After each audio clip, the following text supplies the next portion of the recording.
நேற்று மத்தியானம் ஒரு சிம்பிளான லன்ச் மெனு தான் ப்ரிப்பேர் பண்ணியிருந்தேன். ஊர்லேருந்து கொண்டு வந்திருந்த முருங்கைக்காய் நிறையா இருந்துச்சு. அதை கட் பண்ணி ஃப்ரிட்ஜில் வச்சுருந்தேன்.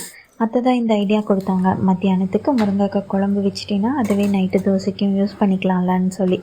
ஸோ அதனால் முருங்கைக்காய் குழம்பு, அதுக்கப்புறமா ரசம், அப்புறம் கொஞ்சமாக அரசாணிக்காய் இருந்துச்சு, அதையும் பொரியல் பண்ணிடலான்னு சொல்லிவிட்டு ப்ரிப்ரேஷன் ஸ்டார்ட் பண்ணிட்டேன்.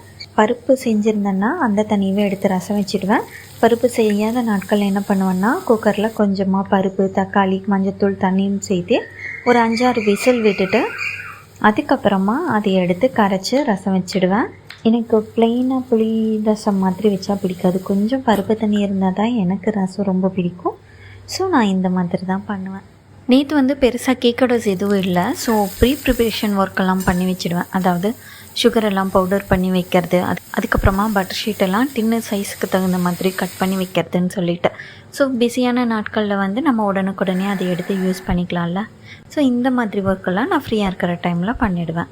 நீங்கள் உங்களோட ஃப்ரீ டைமெல்லாம் எந்த மாதிரி யூஸ் பண்ணுவீங்கன்னு சொல்லிட்டு கமெண்ட் பண்ணுங்கள்.